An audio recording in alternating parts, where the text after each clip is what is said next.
Just like to thank everybody for coming this morning. Let's go ahead and pray, and then I'll turn it over to Matt and Ryan, and they can start us off. Father, we thank you for today, and this time that we can come and to look at these dinosaur bones and hear about how you created the world and just your hand in all this. And so, Father, I just pray you be with Matt and Ryan as they speak to us and show us your truth. In your Son's name we pray. Amen.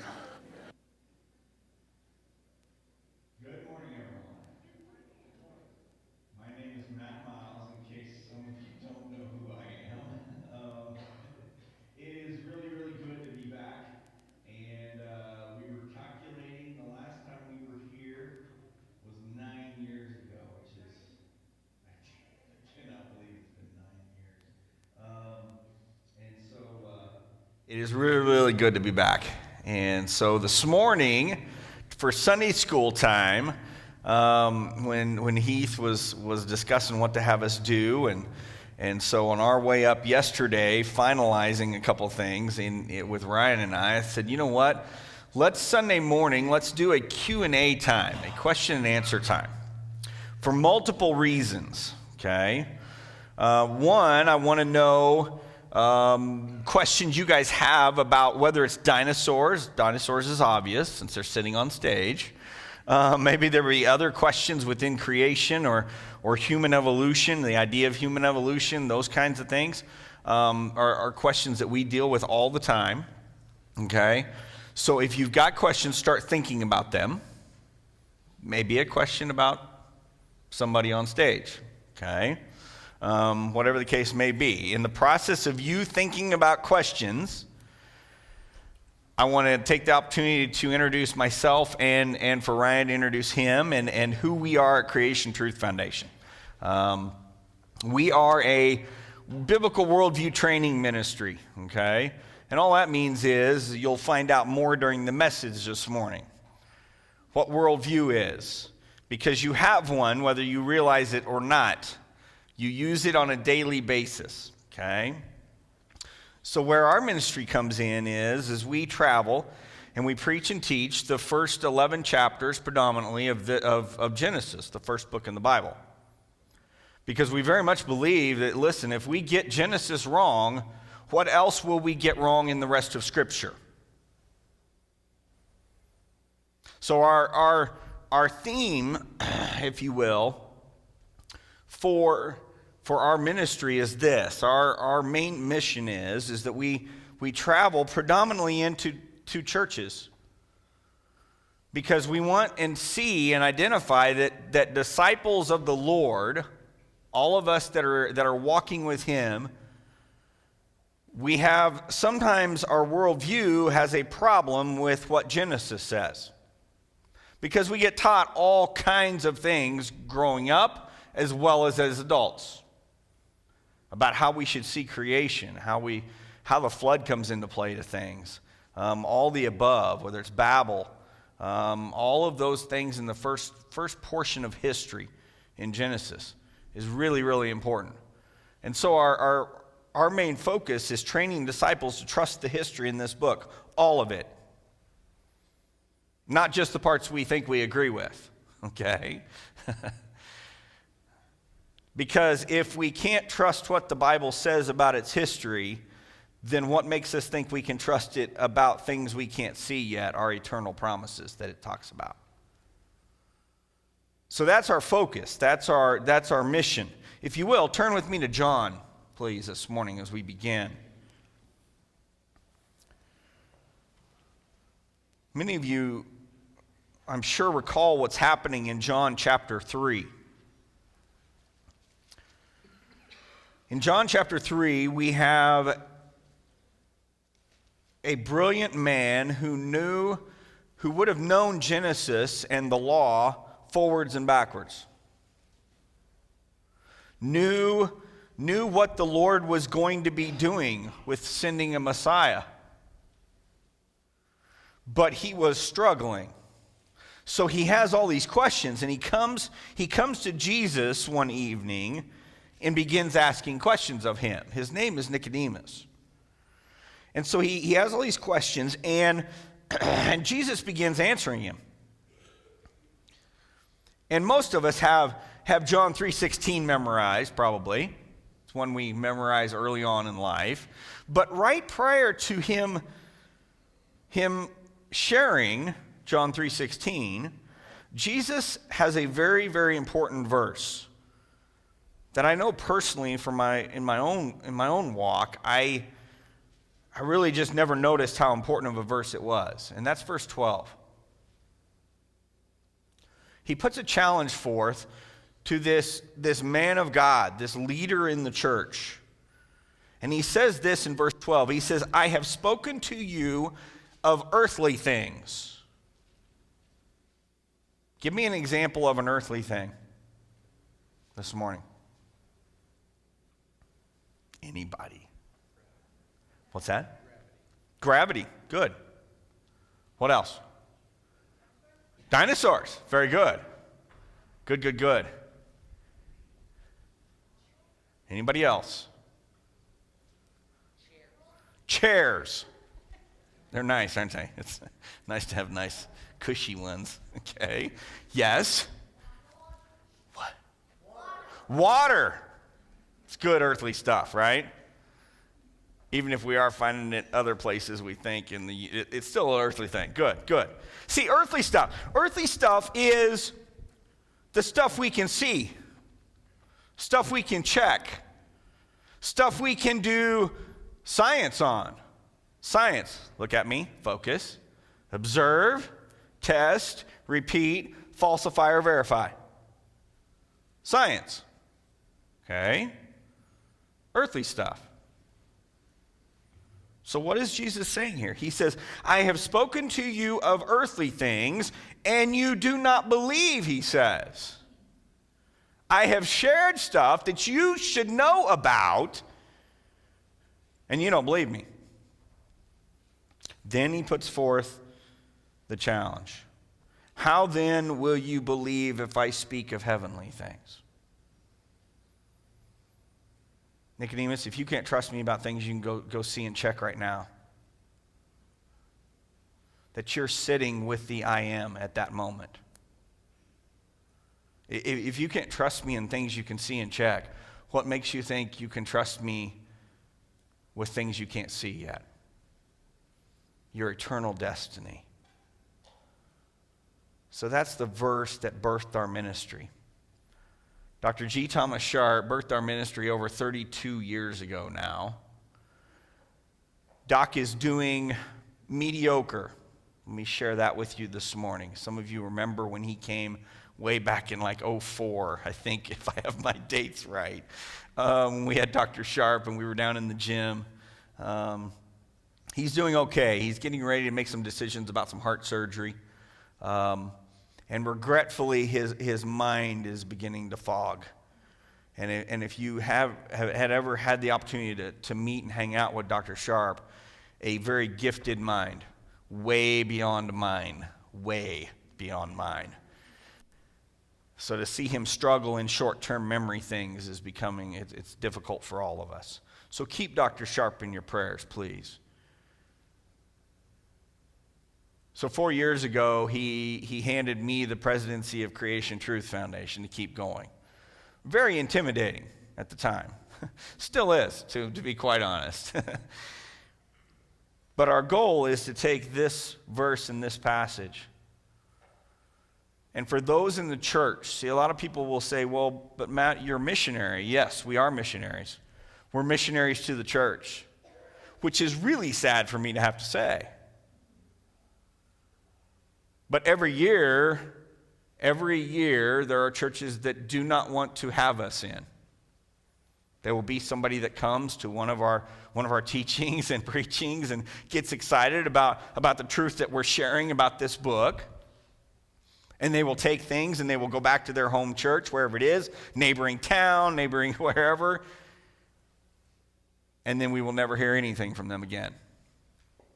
And usually what I know to be true and what happens is they're excited about the Word of God. They get back in their church, and the leadership in the church doesn't agree with how we will teach Genesis this week.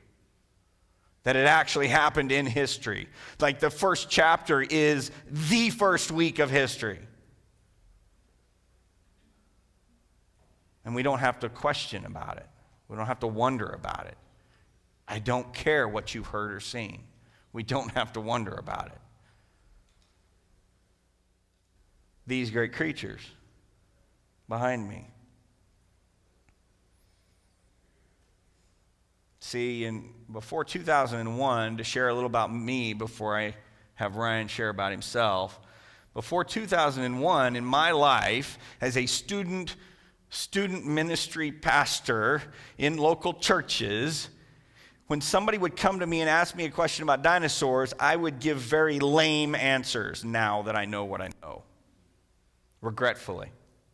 I can vividly, I just shared this last week with somebody, I can vividly see me sitting on the porch at King Solomon Christian Service Camp, where I was my first camp that I worked with when I was in Topeka, Kansas, in a church. I can vividly remember sitting on the porch one day right before lunch, and one of the students that I was deaning 5th and 6th grade camp, and one of the students, I wish I could remember his name.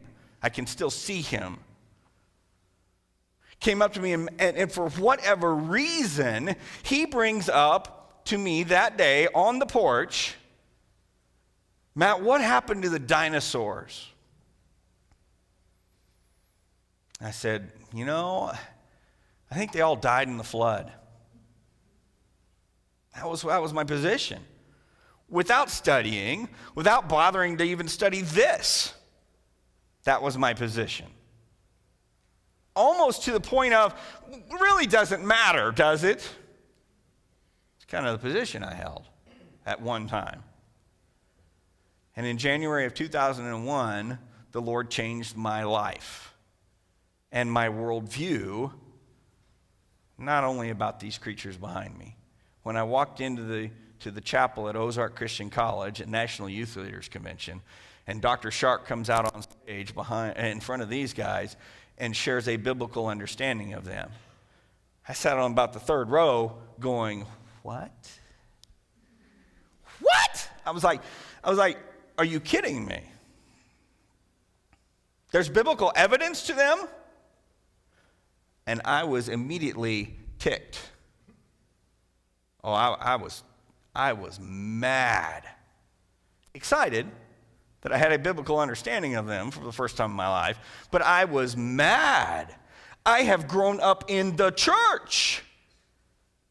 Why have I never heard this?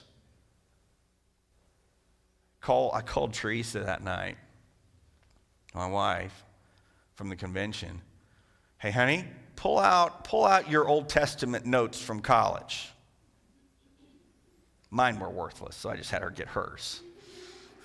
It was at 7:30 in the morning class my freshman year. That was a worthless class, okay?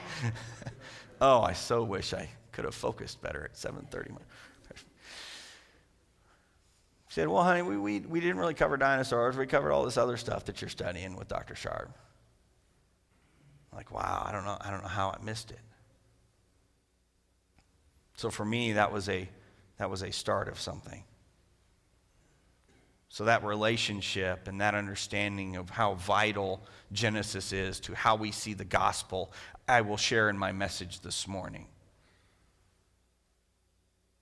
But that moment in time changed my worldview, and how important it is that our sons and daughters, grandkids and great-grandkids know and understand that this book is true. All of it.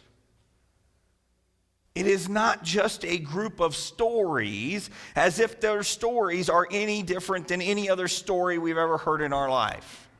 This book is His Word. It is inerrant. It does not have any problems in it.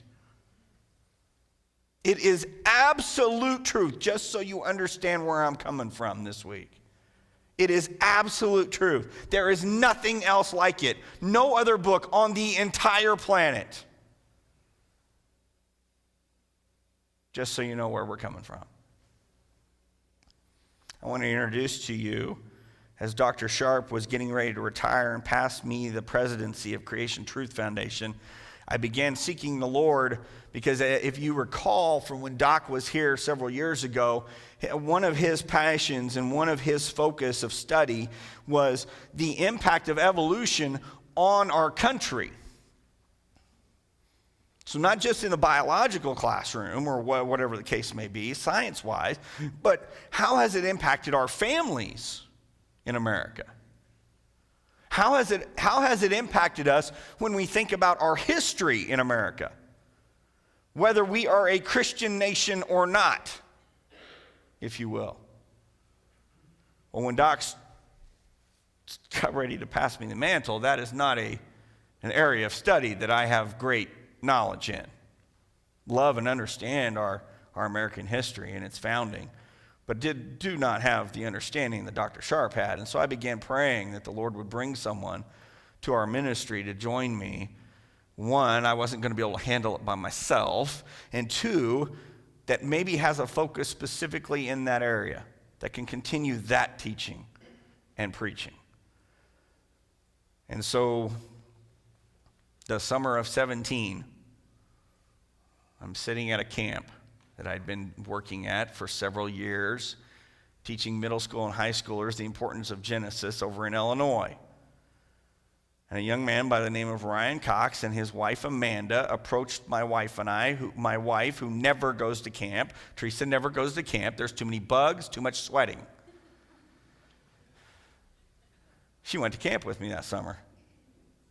I mean, I look back at that and like, that was just an odd thing. It was a God thing. Have you had those moments in life where you look back and go, yeah, I didn't understand it at the time. Ryan and Amanda approached Teresa and I one afternoon. Can we talk? Can we go find a place to talk? I'm like, sure.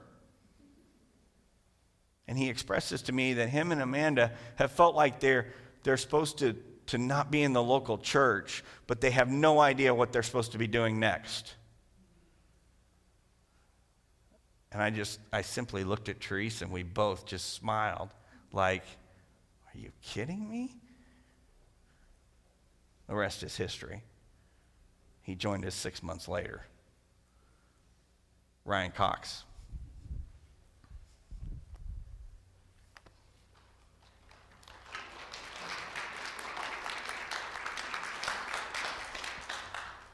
So if you didn't know, I like history. There you go. There was the setup. So, yep. I grew up in the church, loved God's Word and everything. In 2006, my father, preaching at a church in Toledo, Illinois at the time, had this ministry coming with all these dinosaur fossils. And I knew all about dinosaurs and Bible. That was not it. And then I sat down about right there and heard Dr. G. Thomas Sharp get up.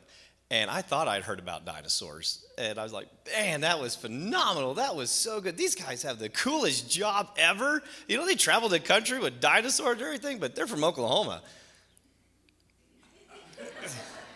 Like that. I would never move to Oklahoma where they have tornadoes and rattlesnakes. Never going to happen.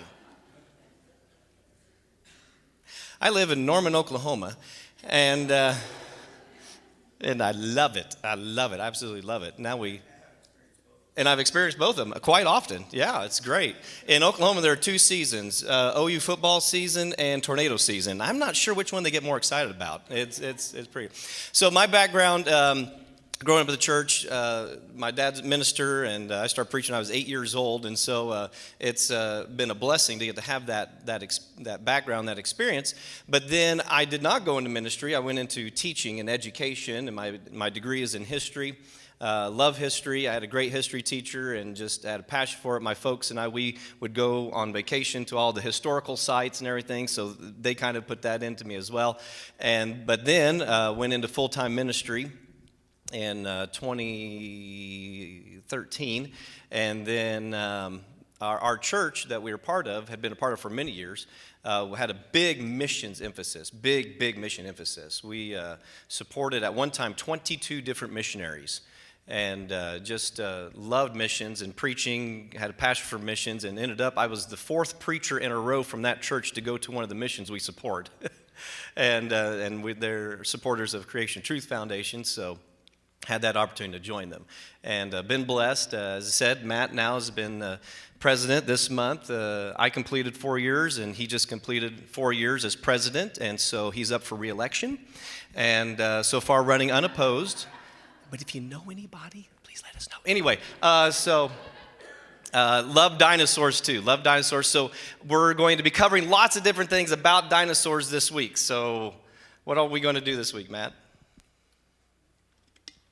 Notice how much shorter my biography was there. You know, the Chiefs are playing tonight. So that's what I'm going tonight. Okay, so we can hopefully get done, get to the end of the game. Chiefs are playing tonight. Oh, I forgot that. That's disastrous. Okay. So go ahead. What are you going to share tonight? Okay, so tonight is movie night. We're going to do dinosaurs in movies. I mean, what more do you need, right? This is going to be fun. So we're going to have lots of football. I know. The only thing that compete with that would be if, like, the Chiefs were playing to go to the AFC Championship. So, yes, dinosaurs in movies tonight. The focus on that is going to be the contrast to the biblical worldview that's being presented in movies and media and toys, because it is not a biblical worldview that's being pushed in these things. And there are things that people see and automatically believe about dinosaurs purely from the movies, and there's zero science behind the vast majority of it. And yet it's construing our worldview, and we're going to compare that to what does the Bible say about dinosaurs, specifically what are dinosaurs, where they fit in the creation week, and how they're trying to twist all that so we'll believe the evolutionary worldview. So then tomorrow evening, I'm going to do a presentation that I entitled several years ago, A Year You Should Never Forget, talking about the flood. So we read this account in chapters 6, 7, 8 in Genesis. And there's this conflicting report out there that one, that it never happened. Being taught in churches, listen to me, being taught in churches that it never happened. It's just a nice story in the Bible. 2, well, it happened, but it just happened right where Noah lived. It didn't really happen over the entire globe. It was just, it flooded his area. Being taught, focus, being taught by some creation, and I use the word loosely, ministries, that have the ear and the heart of many evangelical large ministries. Yep. It's dangerous, guys. It's dangerous. So we're going to talk about the flood, what the flood was actually like, if we have any evidence on the planet that supports what the Bible actually says. Surprise, surprise, spoiler alert, there is. So tomorrow evening we will discuss the flood and what it left behind. Then on Tuesday evening, we're going to be sharing some good news about dinosaurs. Now, some of you may be like, that's an oxymoronic thing, good news about dinosaurs. See, the news that has been about dinosaurs, in my estimation, has not been good news. But it is for us. The other side is having major problems with discoveries that have been made in the last 10 to 15 years. And the research being done right now by fellow creationists and buddies of ours down in Dallas, Texas, with the Institute for Creation Research is going to blow your mind when I share it with you on Tuesday night. So do not miss Tuesday night, because we will talk about the geologic column. We will talk about radiometric dating. Who's heard that term before? Okay, wait, let me change. How about carbon dating? Who's heard carbon dating? Yeah, that's what I figured. Okay, so in case you've got that question you've been saving to ask here in the next few minutes, and carbon dating was part of that, Tuesday night. Don't miss Tuesday night, okay? Don't miss Tuesday night. We will talk about what carbon dating can and cannot do. I don't care what your textbook says.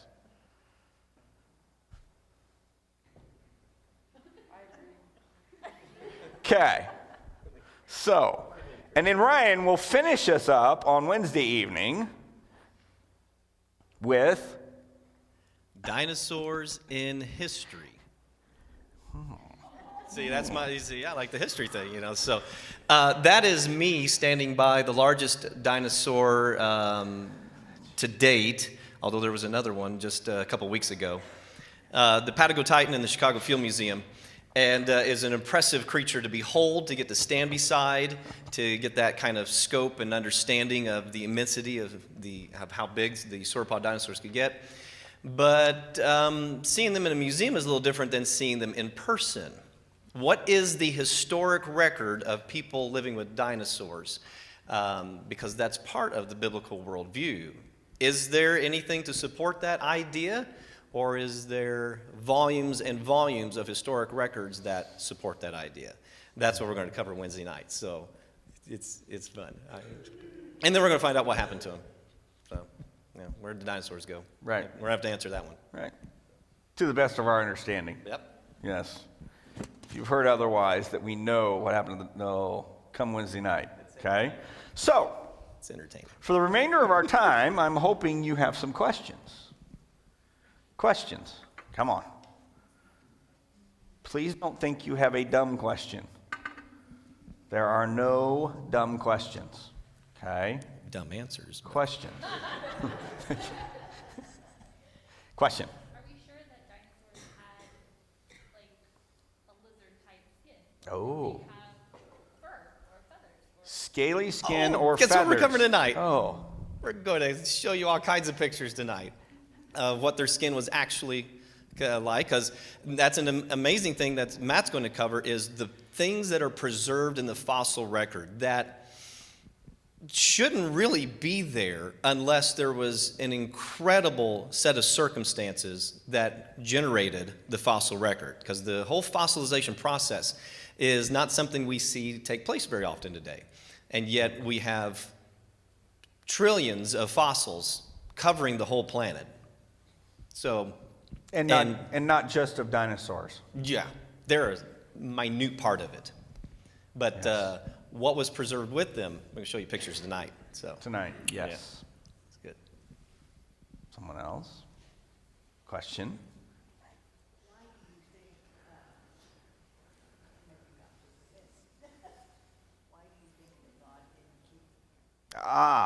Why, the question is why do you think God didn't keep them here, or why we don't still have them?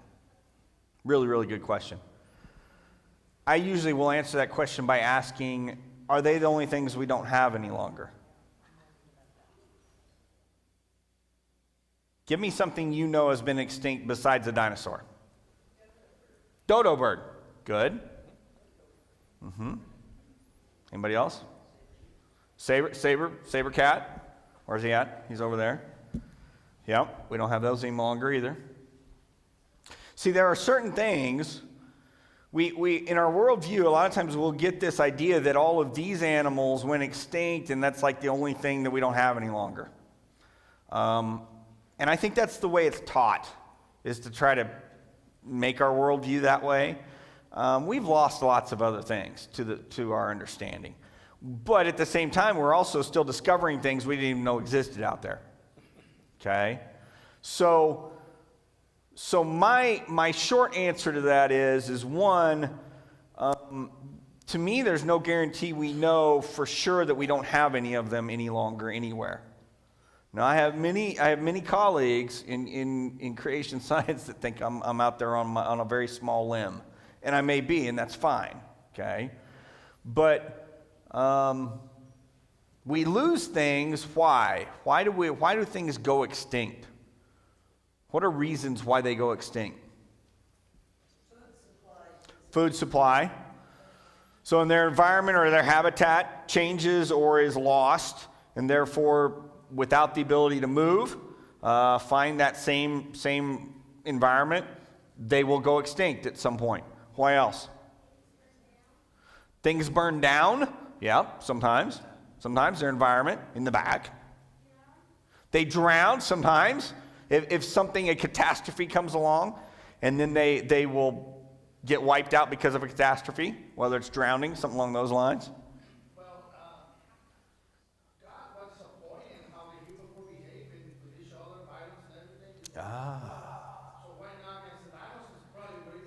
Yes, yes. So there are many things that we're pretty sure we've drove to extinction. So our interaction with them, if our interaction was not a good interaction, we take them out. I mean, like if they don't help us, sometimes we've taken things out in history. We almost lost the bison here in North America, right? We almost drove it to extinction.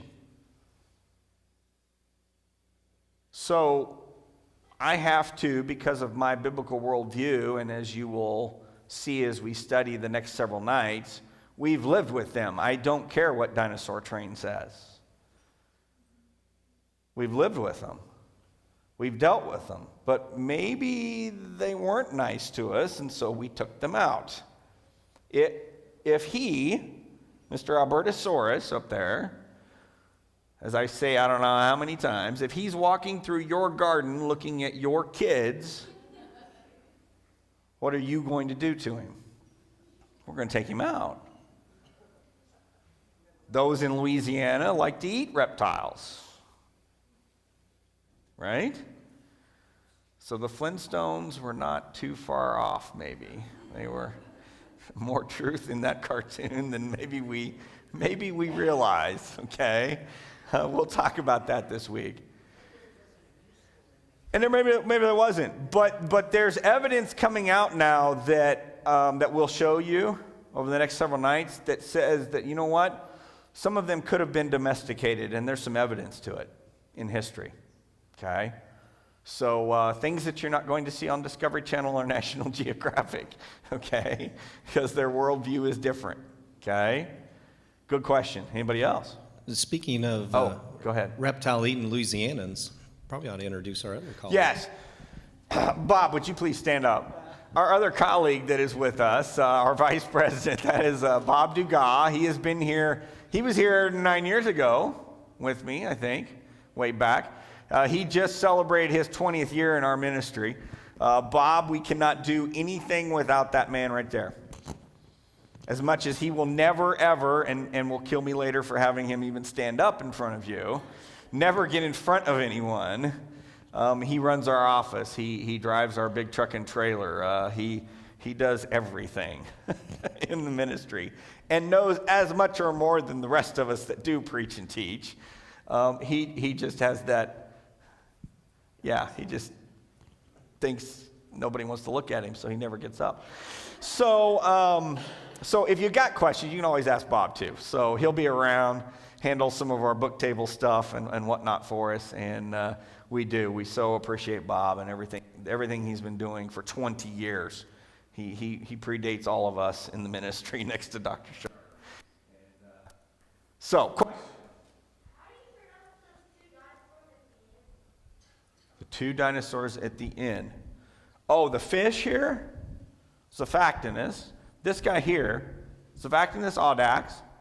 This guy here, as the sign mentions, he's a fish. The rest of his body, if I had the rest of his body, it's about 10 or 12 feet long. If you've been to the Sternberg Museum up in Hayes, his full skeleton is on display, actually. We have a copy of his head, the same paleontologist that made the display in the Sternberg Museum that took him out of the ground. We have the exact same research replica of his head that they do. So sometimes we get the question, well, wait a minute. Are these real or are these fake? Are these, and I like to say we don't like the F word in our ministry. Fake. It's not a nice word. That they are research replica. Most of what you're seeing on the stage is what we classify as research replica. So that is not the actual rock fossil out of the ground. It is an exact copy of it. So it's a molded copy of the original. Okay? And that is what you see most times when you go to museums. You're not seeing the actual fossil on display. Okay? So Zephactinus over there. Archaeopteryx, that's a bird fossil from Germany. That is commonly used. Are you dealing with that tonight? Yeah, go ahead. Oh, you are. Okay, I'll tease you a little for tonight. That fossil there, found in Germany, Okay, so I was redoing the signs several years ago. The original of that fossil is in the American Museum of Natural History in New York City. So if you've seen that fossil, which is all over the place, and in most natural history museums have a copy of that fossil, you've seen the copy, this same one we have, okay? I was redoing our signs, and I had some questions. We were trying to finish out on the signs, basic things like who found them, what date were they found, where were they found, basic stuff. And so I had emailed, this was back when I first joined the ministry. I want to say 07, maybe 08. I emailed the casting company that makes the cast for all the museums around the world and for us, and said, hey, I'm looking for basic things. I'm working on a sign for it. I've seen the fossil. I just wanted to know who found it, what date, that kind of thing. I got this response of, well, we don't normally give out all those kinds of things. You need to contact the American Museum of Natural History. And I'm thinking, okay, seemed kind of odd to me. So I emailed the curator of the paleontology at the American Museum of Natural History. And Dr. Sharp had told me, Matt, do not use your Creation Truth email. So I was using my incognito, and so at this point I'm like, So I emailed them and I asked, I said, hey, I'm a homeschooling father, and I had seen this piece during a museum exhibit. All true. And I just had some questions because I didn't read like where it was from, or I knew where it was from, but I didn't know who found it and when and that kind of thing. And I get this response back, now wait a minute, who are you again? What do you do? And I'm like, what is the big deal about who found it and when? Really never got a great answer out of the American Museum of Natural History. I had to search and search and search and finally found the date and all the above that you see on the sign. But it wasn't for lack of hunting. So for whatever reason, if you do not believe that this is a spiritual battle for your soul, this idea of creation, evolution, even dinosaurs, or things that are just birds in the fossil record. Not even a dinosaur, it's a bird. See, but its story that's being told about it to try to impress our worldview about history is not being that truthful. And so that's a great example in me that the Lord reinforced in me early on in this ministry. There are folks that don't like us, don't like what we're doing, don't like that we have a copy of that. Some of the pieces you see on stage, we had to go through a paleontologist that is an evolutionist, that the Lord opened the door, that if we show up with money, he gets us stuff. He's made comments to Dr. Sharp over the years, I don't understand why I do what I do with you guys. And we just say, we do. And we pray for him. But see, money is a more powerful thing to him than what we're teaching with the fossils. So there's some on this stage that we've had to go through him because the casting companies, when they find out who we are and what we're going to do with them, they will not sell them to us. This is a spiritual battle for truth, for your soul, for your destiny. Good questions. Did I answer the question? Okay. All right. You just practice them a lot. That's kind of what we have to do. Sit in my office and go, okay. Surfactant is audax. Surfactant is. Yeah, they don't just kind of roll off the tongue real well. Okay. Question. Ooh, Loch Ness monster real. Maybe. Hasn't been seen for quite a while now. Has not been any sightings of it in quite a few years. So whatever it was. Enthusiasts about it are now fearing that it's dead or gone extinct if it was real. So, does it fit the qualifications of a plesiosaur, which is a long neck dinosaur with flippers, so to speak? Yes. So if the Bible's history is right and we've lived with them, if what Ryan is going to share on Wednesday night about them in history and our understanding of them in history and us recording them in history is right, no reason to think he wasn't real. Okay? So that'll be dealt with a little more on Wednesday night, so to speak. Okay? Good question. I have a question that I'll try to rephrase it the best I can. What's your thoughts on why God didn't write a book called Jurassic Escape, where it's more evident that the people those days were running away from those animals to survive, like more Okay. than the other books do. They Sure. don't understand exactly what was going on. So the question is, why do we not see more of? No. My question is why God did not let somebody write a book about the story about somebody running from a dinosaur and mighty God put a cave so they can escape and the animals they did it. Okay. More like to inform us. So in other words, more eyewitness account. More eyewitness account. Ryan? Well, perhaps I'll let there you- is, but you got to come back on Wednesday night. So the problem with what we look for in history is we have to know what we're looking for in history. And that is, we're not going to find the word dinosaur.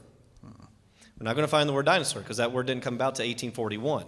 So we have to look for the words that mean the same thing as dinosaurs. And turns out there's a whole lot more there than what we originally thought of, including in God's Word. There is gobs of stuff in God's Word, but our modern translations don't do it justice. But if you go back and look at what the words actually mean in their original language, the Hebrew specifically, you'll find out. I'm going to show you a slide that's going to have them all listed. There are lots and lots and lots of passages about it, about those types of creatures. So, and then you can go look up each one and see what you find out about them during those times. So, And there's a lot along- more than what we realize is out there. And along with that, if your worldview is that we've never lived with them, so they went extinct by some asteroid strike 66 million years ago, which is the common, who's heard that idea, right? I mean, that's the common projected idea of what happened to them. If that is a given now, so it's unquestioned any longer, if that's the worldview, then would you ever expect to see or be looking for anything that says we've lived with them? See? Because in an evolutionary worldview, they died out 66 million years ago by an asteroid strike. Did we observe that? Is that a scientifically provable thing? Look at me. Just shake your head. I don't care what you've heard. Science is what again? Observe, test, repeat, falsify, or verify. So as an asteroid strike 66 million years ago, does that fit the qualifications of something scientific? No. So whatever you've heard, you've been fed not truth, okay? So it's an idea, it's a model, okay? Just for kicks and giggles, that crater down near Chicxulub, Mexico, that crater that is often supposed to be that evidence of that asteroid, you need to understand there are many paleontologists that are not riding with that. And I'm not talking Bible guys. There are secular scientists that do not agree that that was from an asteroid strike. Are you listening to me? They don't agree. So when you hear things like all paleontologists believe that it was that is not true. That is not a true statement. Even of non-Bible believing folk, that is not a true statement. Okay? There's great evidence that maybe that had more volcanic activity to it than it had asteroid strike activity to it. Really? That'll come into play tomorrow evening. Okay? Tomorrow evening. So I think from the very, my short answer, I can't believe I was just about to say that. My short answer to your question of why do we not see more eyewitness accounts? I think we have them, we just haven't looked for them.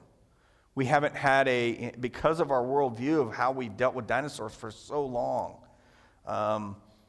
We don't look for them, or we miss them. We think there's something else because we've never lived with them, okay? And you'll see Wednesday night when Ryan shares their place in history, not prehistoric, in history. I really believe that will change your worldview, okay, and affect your worldview. Okay, let me see what time is it? We have got 7 minutes. Question. I'm going to go second. I'm going to go right here. Still live with some water dinosaurs? Do we still have water dinosaurs? Ooh. Probably not. For one, you're going to learn tonight what is a dinosaur, okay, because that plays big into that. And secondly, large marine reptiles need best understanding, and this is from the secular guys, not even biblical guys, need a much warmer oceanic condition to maintain that type of, because they're cold-blooded creatures, reptiles are. And estimates are that during the time of dinosaurs, and I would say, even biblically speaking, some of them are estimating the ocean temperatures were up to around 95 degrees. You thought the beach was nice today. Man, 95-degree oceans.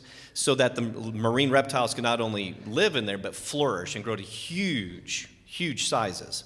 And that's definitely not the conditions today. So now, have we examined the entire ocean? No, not even close. So can you say scientifically, definitively, there are none out there? There's marine stuff being discovered all the time. We had no clue. Either one existed, or two, we thought had gone extinct. And for them, it had gone extinct millions of years, and yet they find it's like, oh, it hasn't changed in like 80 million years.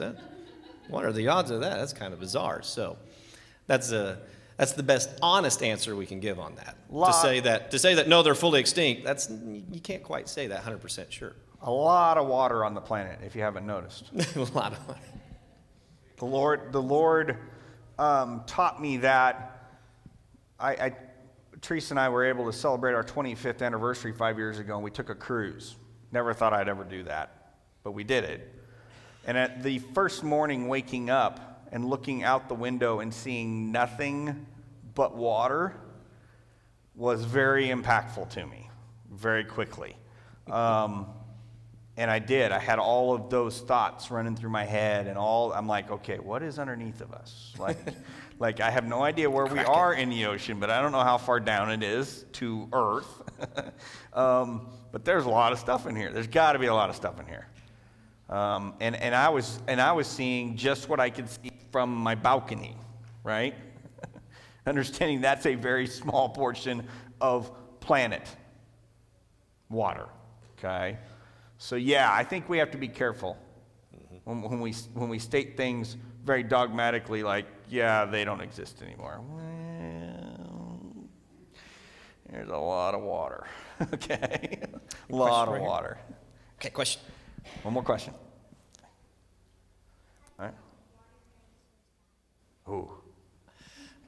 Conditions today not sufficient for They're them. not the same. That's kind of similar to what we just, it doesn't seem to be very good for large marine reptiles like that to be able to survive today. So over time, and don't know how fast or how quickly, they seem to have kind of gone away.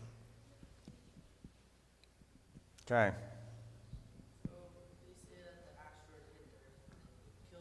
Right. That's a great question. That is Wednesday that's night. the That is question. so Okay, Wednesday so the night. question was, That's my for those that favorite didn't hear. part. You've got to hear the story I'm going to tell is the story I was told Yes. by a curator at the Sam Noble Museum at OU of why only the dinosaurs died. Yes. You've got to hear it. It's They good. have an explanation for it. They do. They have. It's yeah. I'm not saying it's a good one. I'm just saying they got But it's an entertaining one. Because very entertaining. that is a question that needs to be asked more often that nobody seems to ask. If the asteroid strikes, because in the fossil record we have lots and lots of things we still have today with dinosaurs. See, we have this misconception of what the fossil record actually has. We have this misconception that the fossil record is this idea of simple life to complex life, because that's how it's taught to us. It's not true. Not true. I'm not going to say that. I'm not going to say that. I was going to say something that's going to spoil your whole fun. Watch where you're going. We have mammals a lot lower in the fossil record than we hear in biology class. Observed mammals in the fossil record long before dinosaurs by an evolutionary dating system. So if mammals are supposed to be evolving into mammals 1.5 million years ago, give or take a couple, why do we have them fully formed in the fossil record looking just like mammals today? Before dinosaurs, below dinosaurs in the rocks. Okay? So, And with them. so we'll be evaluating some of that material this week. Okay? So, let me challenge as we close Sunday school, as we teach this week, we want you to know you can trust what this says. Yes, there's differences between our translations. Okay? That is by and large because the English language is insane. Okay? Because we have a bazillion different words for the same Hebrew word. And so those that get the task of translating it into our insane language have to pick which one of these do we think is the best for this. And so we have differences within our translations. That's not errors, guys. It's just differences. And so our worldview becomes very, very important when we begin reading it and studying it. And so this week, we are so thankful we're here. And it's great to be back and catching up with friends. And my prayer this week is that the Lord will teach you something new about Him and His Word. Yeah, we're going to talk a little bit about dinosaurs. But we really want you to know about Him and His Word more than anything else. Sometimes we use these guys to get us in a door because there's questions about these guys. Pray with me. Lord, I thank you for this moment this morning. Lord, to start the ball rolling for the week, if you will. Lord, I thank you for those that are here and those that are to come yet this week. Lord, I pray that you put it on their minds and their hearts to learn and know about you first. Lord, as we seek you through your word, Lord, allow us to see you in a new, refreshing way. Lord, I thank you for your word. I thank you for the truth that it is. Lord, it is going to be a great week. It always is when we get to study your word. In Jesus' name, amen.